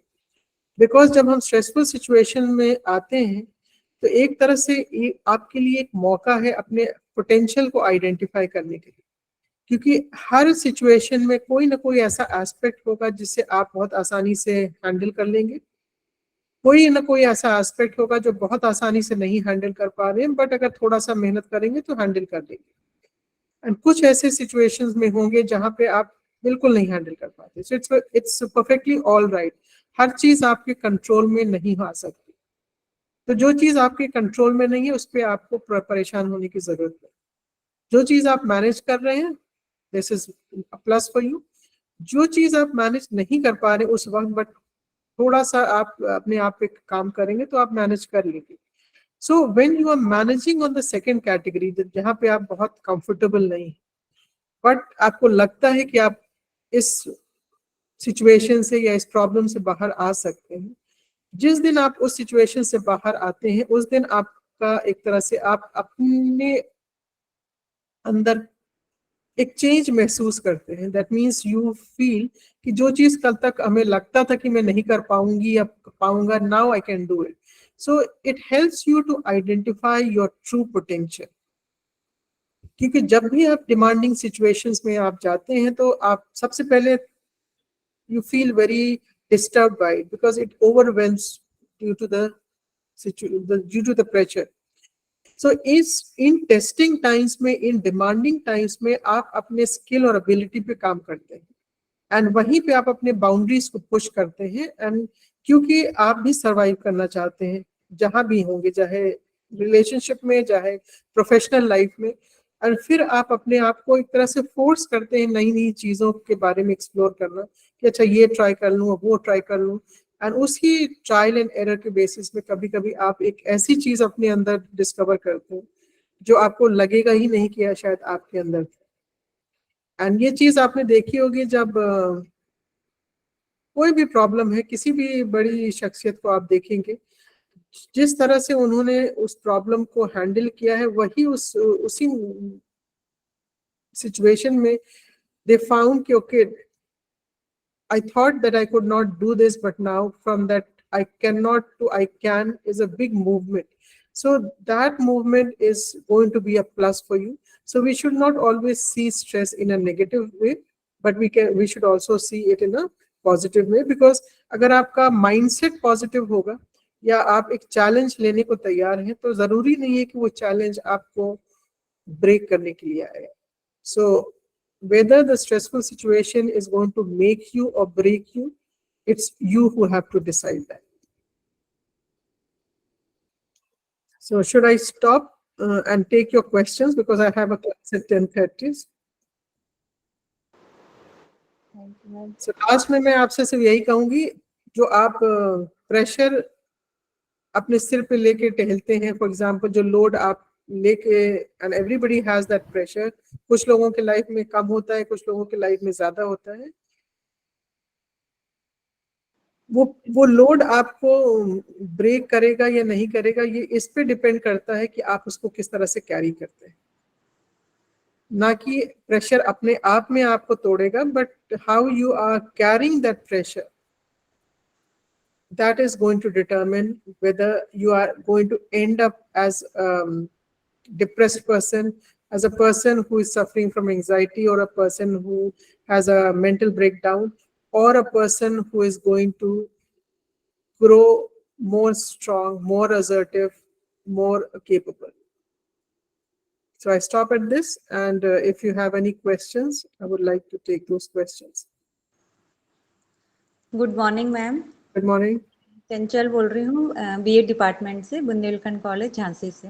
ओके मैम, ये पूछना चाह रहे थे, जैसे स्ट्रेस, डिप्रेशन और एंजाइटी, क्या ये तीनों एक ही स्टेज पे होती हैं कि ये स्टेज इनकी चेंज होती हैं? जैसे नहीं, जैसे मैंने आपको कहा, स्ट्रेस सिर्फ एक प्रेशर है आपके लाइफ में जो आप नहीं हैंडल कर पा रहे हैं, बिकॉज कई चीजें एक साथ आ गई, या फिर फॉर एग्जांपल ऐसी कोई चीज आपके सामने आके खड़ी हो गई जिसके लिए आप either you are not capable of it, या आपके पास रिसोर्स नहीं है, या आपके टाइम नहीं है। अदरवाइज आप हैंडल कर लेंगे, बट उस वक्त, उस पॉइंट ऑफ टाइम में जब वो डिमांड आपके लाइफ में आती है, तो आप प्रिपेयर्ड नहीं होते for many reasons. So it's just like a pressure, it's like a demand. Anxiety की बात आपने कही, anxiety is a fear of something which might go wrong in the future, so it's an apprehension. उसकी वजह भी हो सकती है, और बिना वजह के भी लोग कुछ एंशियस होते हैं ना, कि कल क्या होने वाला है। जैसे एक स्टूडेंट है, अगर वो प्रिपेयर्ड है एग्जाम के लिए, तो उसको एंजाइटी नहीं होगी, बट अगर वो नहीं है, प्रिपेयर्ड है, तो उसको स्ट्रेस भी होगा कि एग्जाम तो अपने आप में ही एक प्रेशर है उसके लिए, क्योंकि उसको अब एग्जाम देना है और उसका प्रिपरेशन नहीं हुआ है। सो उसको जो प्रेशर है वो एग्जाम का प्रेशर है, पर जो एंजाइटी है वो ये है कि कल मेरे मार्क्स अगर ऐसे आ गए कि मैं फेल हो गया, तो फिर मुझे रिपीट करना पड़ेगा। तो वो एक वजह है उसके लिए। कुछ लोगों को आपने देखा हो कि बेवजह उनको एक डर लगा रहता है कि कल शायद चीजें आपके हिसाब से ना चले या आपके खिलाफ चली जाए, तो that is anxiety. Now depression is you can say it is a byproduct of maybe stress and anxiety. It is a consequences. You are feeling let down and you feel things are not going your way, so आप एक तरह से emotionally drained off हो जाते हैं. ठीक है. Thank you ma'am. Most welcome. मैं डॉक्टर शालिनी शुक्ला, हिंदी डिपार्टमेंट, राजेंद्र मिश्र कॉलेज, सहरसा, बिहार से. ओके शालिनी जी बोलिए. मैम ये पूछना चाह रही हूँ कि जो व्यक्ति डिप्रेशन या एंजाइटी का शिकार है, तो क्या दवाइयाँ जो है, दवाइयों के सेवन से क्या वो ठीक हो जाता है या हेल्पफुल होती हैं जो डॉक्टर्स देते हैं?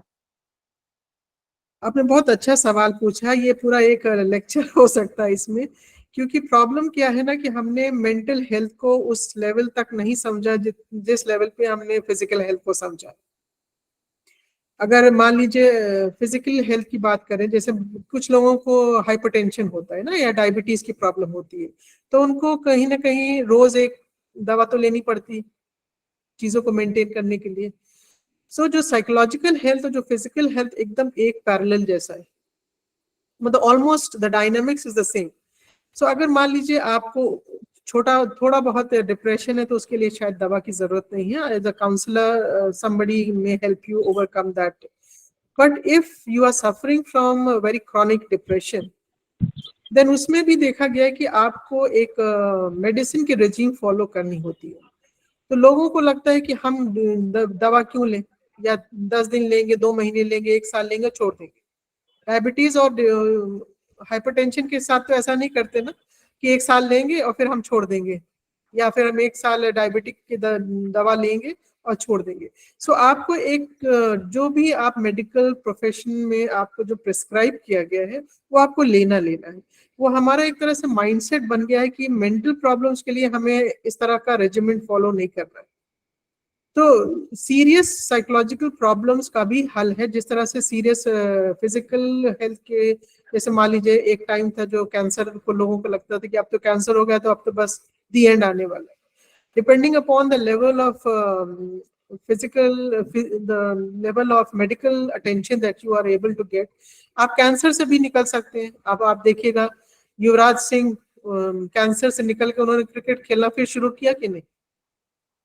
तो साइकोलॉजिकल बीमारियों के साथ भी यही होता है कि अगर आपने सही टाइम पे अपने डॉक्टर से, अगर मान लीजिए आपको सब बहुत सीरियस साइकोलॉजिकल प्रॉब्लम्स है, वहां पे आपको मेडिसिन की जरूरत होती है. तो अगर आपने मेडिसिन या इंटरवेंशन आपको सही टाइम पे मिल गया और आप उसको फॉलो कर रहे हैं जिस तरह से आपका डॉक्टर कह रहा है, तो आप एकदम नॉर्मल लाइफ जी सकते हैं. Just like a diabetic patient, because he or she is taking that medicine which your physician has prescribed you, so you're leading your normal day to day life. सब कुछ कर सकते हैं ना. हाइपरटेंसिव पेशेंट्स भी कर सकते हैं, डायबिटिक पेशेंट्स भी कर सकते हैं. सो जिस तरह का फिजिकल डिजीजेस का ट्रीटमेंट पॉसिबल है, क्योर पॉसिबल है, उसी तरह साइकोलॉजिकल डिजीजेस का क्योर बिल्कुल पॉसिबल है. Thank you ma'am. Okay, thank you. Hello, good morning ma'am. Good morning. हाँ ma'am, myself doctor Pradeep Kumar, KGA college Moradabad. Okay ma'am. हाँ मैम, एक्चुअली जैसे मैम ने पूछा कि मेडिसिन से हम कितना इसमें कारगर सिद्ध हो सकते हैं, तो इसमें हम मैक्सिमम यदि फिजिकल वर्क ज़्यादा अटेंशन दें तो उसको हम बहुत कामयाब हो सकते हैं इस चीज़ में, मेंटल स्ट्रेस के लिए. और जो मैडम एक चीज क्वेश्चन है मेरा, इससे फैमिली में वाइफ है, बच्चे हैं और बहुत सारे लोग हैं, तो कभी कभी फैमिली की वजह से डेली रूटीन में बहुत सारी प्रॉब्लम क्रिएट हो जाती है, तो उसकी वजह से भी टेंशन हो जाती है. तो उससे कैसे उस पर कैसे काबू पाया जाए, थोड़ा सा इसके बारे में प्रयास प्रकाश डालेगा. नहीं, बात जो आपने मेडिसिन की कही है वो I couldn't get the question. क्या आप कह रहे थे? फर्स्ट क्वेश्चन क्या था आपका? मैम मेरा क्वेश्चन पहले ये था कि जैसे हम मेडिसिन यूज करते हैं तो उसका साइड इफेक्ट भी होते हैं बहुत ज्यादा. नहीं, वो तो सही बात है, वो तो आप अपने फिजिकल डिजीजेस में भी जो करते हैं वो तो साइड इफेक्ट्स होते हैं ना. जी जी जी. तो तो हाँ, उसका सबसे अच्छा तरीका यही है कि हम योगा और एक्सरसाइज और सुबह को 1 घंटा घूमने के लिए अपना टाइम निकाले तो उससे हम बहुत अच्छे से कामयाबी पा सकते हैं। डेफिनेटली डेफिनेटली, बिकॉज स्ट्रेस जी मैम। मैनेजमेंट की और भी स्ट्रेटजीज हैं। आप एक्सरसाइज करें, आप मेडिटेशन करें, आप नेचर के करीब जाएं। सो हर चीज में जी नहीं मैम। डिस्कस कर सकती थी, so I didn't touch that, जी I thought I will touch the social aspect. But जो मेडिसिन दूसरी क्या? बात आपने हाँ कही है, मेडिसिन। जी जी जी। तो दूसरी बात आपने कही कि घर में आपके बच्चे भी हैं, फैमिली वाइफ भी हैं, पेरेंट्स भी हैं, तो हर इंसान की अपनी अपनी डिमांड्स होती हैं। और होता क्या है कि हम हर जगह परफेक्ट बनने के चक्कर में अपने ऊपर प्रेशर ले लेते हैं। हम वाइफ को भी खुश रखना चाहते हैं, अपने पेरेंट्स को भी खुश रखना चाहते हैं, और अपने बच्चों को भी खुश रखना चाहते हैं। सो दैट मीन्स कहीं ना कहीं आपका जो पीपल मैनेजमेंट वाला स्किल है वो अभी बहुत इफेक्टिव नहीं। सो आपको मैम इस कभी कभी हाँ जी आपको इस तरह से मैनेज करना पड़ेगा कि कहीं ना कहीं कॉन्फ्लिक्ट ना हो, बिकॉज उन्हें भी समझना पड़ेगा कि like you also have your own needs and your own demands, right? जी and ma'am. That is why I tackle the social aspect, because हम सिर्फ अपने आप को मैनेज कर लें और सब चीज सुधर जाएगा, ये पॉसिबल नहीं। We have to take care of the group in which we are located or the context in which we are located. So अगर ये skills हर इंसान में हो जाए ना, तब लाइफ थोड़ा सा आप लेस स्ट्रेसफुल हो जाएगी। So if हाँ I मैम मैं yeah, go ahead. मैंने ये देखा है जी, जो लोग ज्यादा फ्रेंड सर्कल के साथ रहते हैं, मतलब कम्युनिकेशन स्किल जितना ज्यादा स्ट्रांग होता है, वो उनको टेंशन बहुत कम होती है, क्योंकि वो Yes. अपनी बातों को शेयर कर लेते हैं। तो घर में भी यही हो सकता है। घर में होगा जी। कि बच्चे ने या आपके डर की वजह से पेरेंट्स से बात ही नहीं कह पा रहे हैं, उसी में घुटे चले जा रहे हैं। वाइफ जी मैम। क्योंकि कुछ कह नहीं पा रही है, कहना चाह रही है, कुछ नहीं कह पा रही है। So healthy relationship is one which is a two way traffic. ये नहीं कि हम ही सुना रहे हैं, सुन नहीं रहे हैं ना, बच्चे की भी आप सुनिए, आप भी सुनाइए। और जो भी लोग हैं, अगर अगर आप देखेंगे घर में, जब वही स्मॉल इंटरवेंशन आप करके देख सकते हैं। जैसे आजकल लोग मोबाइल से बहुत त्रस्त हो गए हैं ना, तो उन्होंने कुछ कंट्रीज में क्या किया है कि जो डिनर टाइम है उसमें हर इंसान अपना मोबाइल एक कमरे के कोने में रख के जाता है डाइनिंग टेबल पे। तो जो क्वालिटी आपका इंटरेक्शन होता है वही बहुत सी चीजें प्रॉब्लम आपकी सॉल्व कर देता है। पर होता क्या है कि हम डाइनिंग टेबल पे खाना तो खा रहे हैं और वो मोबाइल देख रहे हैं, तो ना तो हम खाना का मजा ले पा रहे हैं, ना जो लोग आपके इर्द गिर्द बैठे हैं उनके साथ आपका इंटरेक्शन हो रहा है। और मोबाइल पे क्या देख रहे हैं वो हम सबको पता है। माइंडलेसली एक रील से दूसरे रील या दूसरे उसमें, it's just like a bombarding your brain with a lot of stimulation. So brain भी कहीं ना कहीं कंफ्यूज हो रहा है कि अभी तक तो आप फिल्म का गाना देख रहे थे, दूसरी वे में आपने अपने सब्जेक्ट का कुछ कंटेंट देखना शुरू किया, सो आपने उसको भी एक स्पिन पे डाल दिया है ना। सो हमने अपने लाइफस्टाइल को इस तरह से कर रखा है कि वो हमारे लिए ज्यादा स्ट्रेसफुल होता चला जाएगा। जी ma'am. Good morning, ma'am. Ma'am, Ma'am. this is Faisal Rahman. Good morning. Ma'am, my question is regarding the kids. I am finding that of late it is becoming very difficult to reason with the kids, and perhaps they are becoming more stubborn than before. So, is this a general change, or I am finding this with my kid? I have a 6 years old daughter. And sometimes I find it really difficult to make her understand something. So this is my No, it's a general trend because there are sociological changes that are taking place. पहले आप देखेंगे कि joint family में रहते थे तो हम adjust करना जानते थे। आजकल हमारी फैमिली में 1 चाइल्ड नॉर्म या 2 चाइल्ड नॉर्म है ना। जब बच्चा कोई जिद्दी नहीं पैदा होता, हम उसे जिद्दी बना देते हैं, ठीक है, या फिर हम उनको लाइक उनमें वो चीज ना सुनने की आदत नहीं है, क्योंकि हमने शुरू में तो ना सुनाया नहीं उन्हें। जो भी उन्होंने डिमांड किया, हमने आउट ऑफ द वे जाके उनकी डिमांड को हैसियत से ज्यादा पूरी करने की कोशिश की। सो बच्चा का वो एक एक्सपेक्टेशन बिल्डअप हो जाता है। And they also know, and let me tell you, children are, हम कहते हैं बच्चे बहुत मासूम होते हैं, पर उनके भी दिमाग बहुत चालाक होते हैं। उनको पता है कि आप कुर्ती रख के है वहीं पे दबाएंगे आपको, ठीक है। तो अगर आपने उनको उसी हिसाब से पाला है, that this is a problem which China is facing, because वहां पे 1 चाइल्ड नॉर्म है and they face a lot of problem in the school, because बच्चों में इनडिसिप्लिन की प्रॉब्लम हो रही थी। बिकॉज जब आपका इनकम ब्रैकेट बढ़ गया है, economically we are well off at least, तो हम चाहते हैं कि बच्चे को जितना कुछ कर दें, उनके लिए उनकी जरूरतों को पूरा कर दे, जैसे कहें वो कर दे। उनको ना सुनने की, फ्रस्ट्रेशन टॉलरेट करने की आदत नहीं है। तो घर में इमोशनली ब्लैकमेल करते हैं मैम आजकल के बच्चे। हाँ, इसीलिए करते हैं ना कि उनको पता है कि आप ना तो आप जो भी कहोगे वो, बिकॉज वो आपका इकलौता औलाद होगा या 2 बच्चे होंगे, तो आपको लगेगा नहीं भाई कर दो। और स्पेशली जब पेरेंट्स वर्किंग होते हैं तो उनका एक गिल्ट भी होता है। So I see many people around me in my family also, I see, मतलब we know a lot of psychology, but sometimes कभी कभी वो चीज अप्लाई नहीं होती है कि उनको गिल्ट होता है। मैम मेरा एक क्वेश्चन है, टाइम नहीं दे पाते तो जब वो घर आते हैं तो उनके लिए एक्स्ट्रा कर देते हैं, तो बच्चे को पता है कि अब वो भी आपके गिल्ट पे काम करता है, you know. So as a result, children are not ready to say, hear a no, and they don't have this ability to tolerate frustration. और ये हमारे एडल्ट्स में भी आपने देखा होगा कि हमारा फ्रस्ट्रेशन टॉलरेंस का जो लेवल है वो बहुत नीचे चला गया है। इट इज नॉट पॉसिबल कि आप इस दुनिया में अकेले नहीं रह रहे हैं, तो और भी लोग होंगे, उनकी भी जरूरत होगी, कहीं ना कहीं टकराएगी जरूरतें। सो हमें उससे एडजस्ट करना आना चाहिए।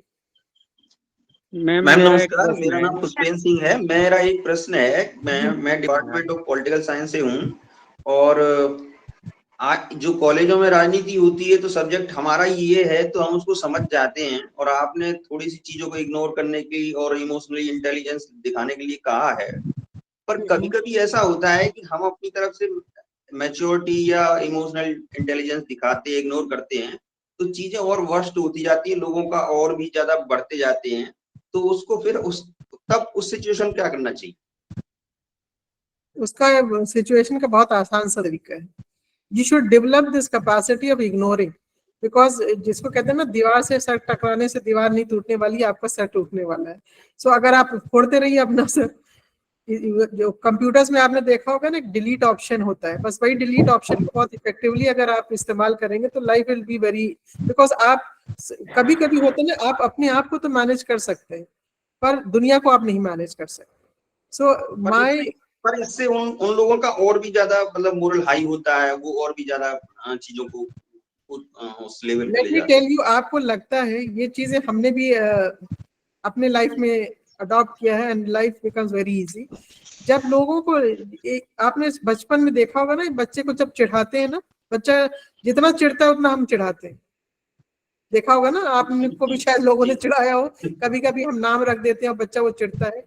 जिस दिन बच्चे ने डिसाइड किया है कि कहते रहो मैं नहीं रिएक्ट करूंगा, उसी दिन लोग आपको छेड़ना बंद कर देते। जिस दिन उनको लगेगा कि हम मेहनत करके आपको परेशान करने की कोशिश कर रहे हैं और आप मुस्कुरा के निकल गए, तो लेट मी टेल यू, आपसे ज्यादा वो फ्रस्ट्रेट होंगे।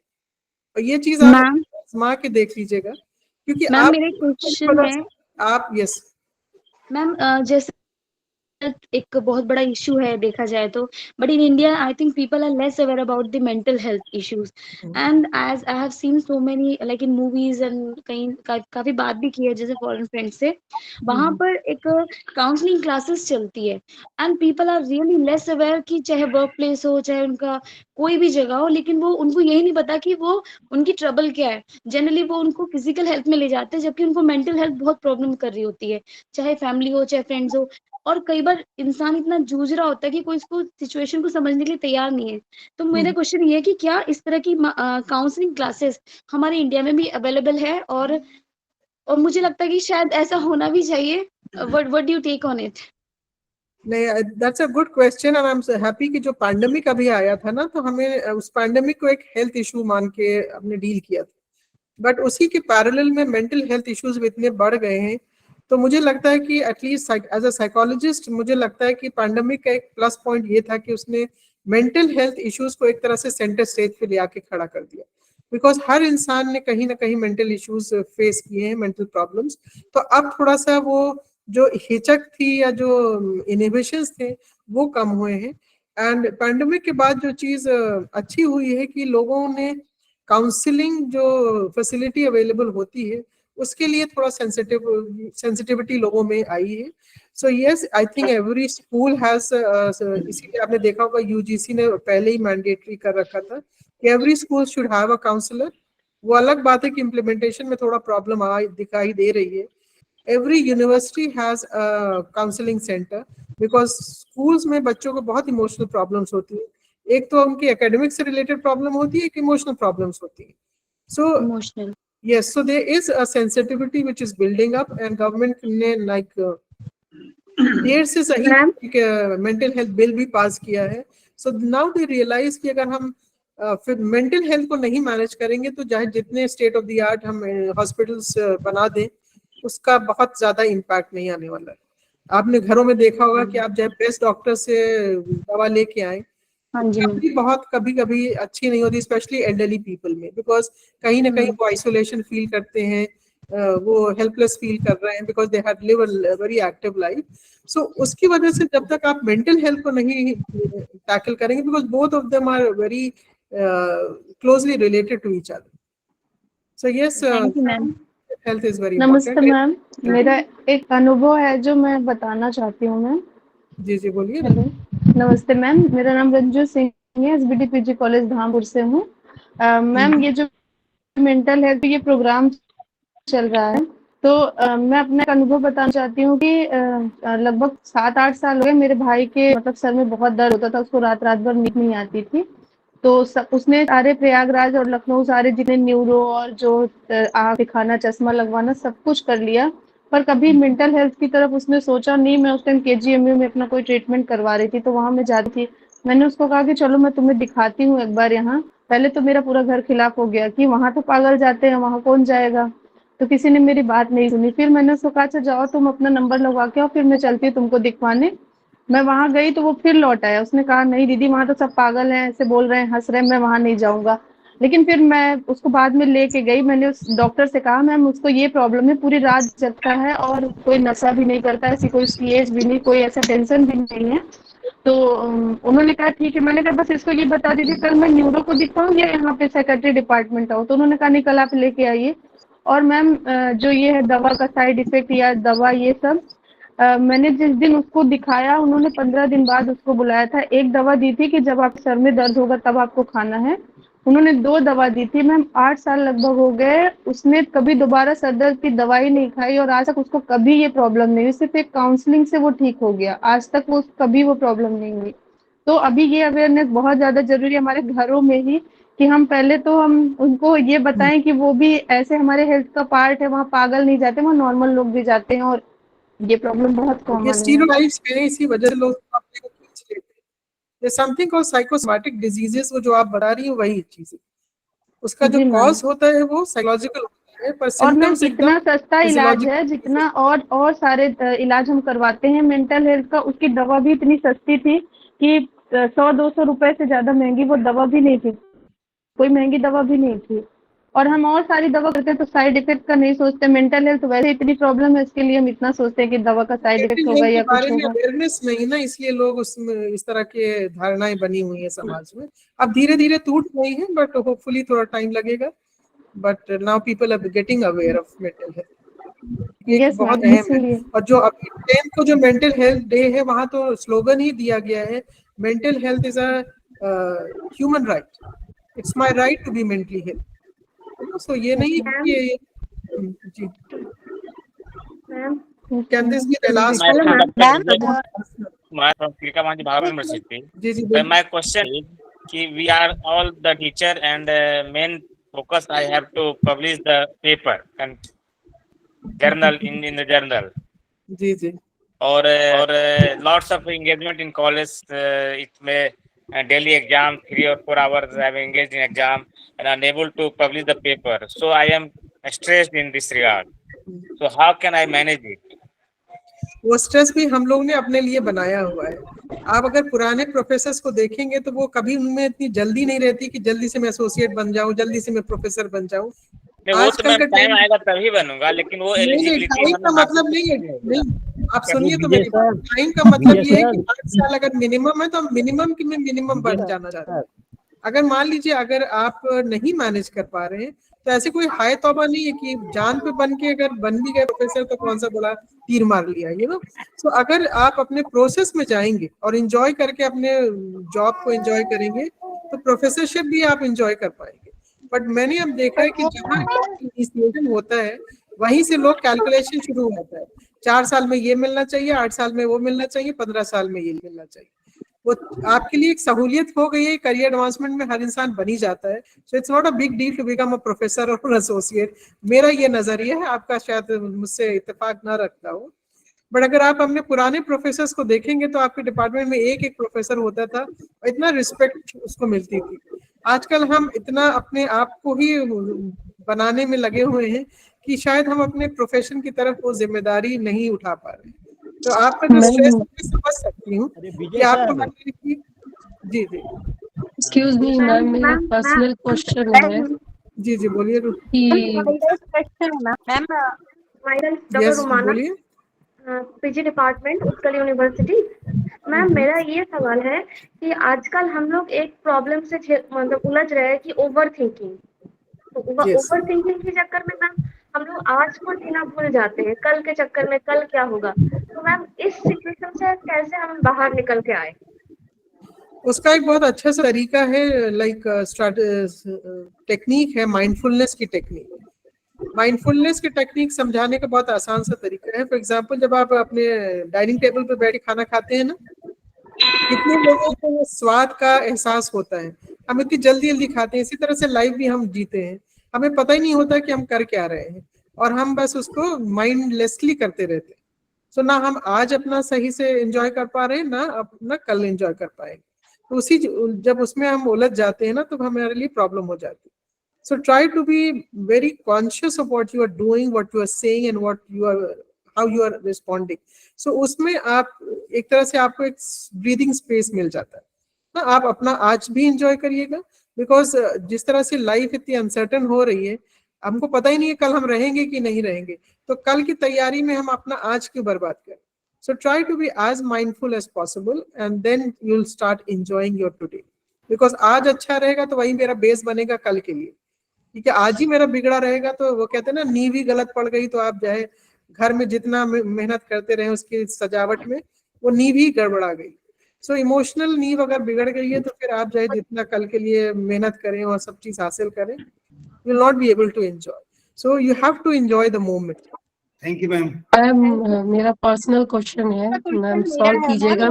मुझे स्ट्रेस है इस समय कि मैं लखनऊ की रहने वाली हूँ और बिहार में आकर नौकरी कर रही हूँ। मेरा बेटा और मेरा पति परिवार यहाँ लखनऊ में है और मैं बिहार में हूँ और बहुत लंबी दूरी है, आने जाने में बहुत समय लगता है। तो इसको मैं कैसे, इस स्ट्रेस को कैसे कम करूं? बहुत ज्यादा हावी रहता है क्योंकि बच्चा भी अभी 10 साल का है। बहुत आसान सा तरीका है, जॉब छोड़ दीजिए, बिकॉज आपने अपनी अपना पहले मैं कई जॉब छोड़ चुकी हूँ, लेकिन ये लगता है कि फिर जब बेटा बड़ा हो जाएगा तो फिर कैसे, और इतनी पढ़ाई की है। नहीं, it was a joke, it was not a serious advice. हमने वो चॉइस खुद किया है ना, तो हमें वो स्ट्रेटजीज भी अपनानी पड़ेगी। घर आपकी जिम्मेदारी नहीं है, वो बच्चा आपके हस्बैंड की भी जिम्मेदारी है, आपके घर वालों की भी जिम्मेदारी है। एक्चुअली द प्रॉब्लम इज हमारी कंडीशनिंग ऐसी हो गई कि हम वहाँ परफेक्ट होना चाह रहे हैं और हम यहाँ भी परफेक्ट होना चाह रहे हैं। So why should you always be sacrificing? Why others can't sacrifice? You know? So वो आ जाए बिहार, आप ही को अपना छोड़ के क्यों भागना पड़ता है? वो भी आके कहीं ढूंढ के बिहार में चले आए। तो इसीलिए मैंने आपको बहुत on a lighter note I made that advice कि फिर छोड़ दीजिए जब आपको लग रहा है कि स्ट्रेस भाई सेहत पे बन के, not at the cost of our health, but क्योंकि आपने वो डिसीजन लिया है। और अगर आप स्ट्रेस में रहेंगी तो ना आपका वो वाला फ्रंट सही हो पाएगा, ना आपका करियर वाला फ्रंट सही हो पाएगा। So you have to evolve a ma'am. Excuse me ma'am, and thankfully आप इस टाइम में है कि एटलीस्ट टेक्नोलॉजी तो आपके साथ खड़ी हुई है। Excuse me ma'am, sorry I have a class and I don't want to miss my class, so you can write. Yeah ma'am आप अपनी कॉन्टैक्ट डिटेल भी शेयर कर दीजिए। मैम आज का सेशन बहुत अच्छा था, उसके लिए थैंक यू। पर मैम आप कॉन्टैक्ट डिटेल भी कर दीजिए, हमने शेड्यूल में देखा उसमें है नहीं आपकी कॉन्टैक्ट डिटेल। आप सवाल बाद में पूछिएगा क्योंकि I have a class waiting. Excuse me, आप डिटेल्स वहीं से ले लीजिएगा। Thank you ma'am. Thank you ma'am. Thank you ma'am. Thank you ma'am, very informative sir, thank you. Excuse me ma'am. Thank you ma'am. Thank you ma'am.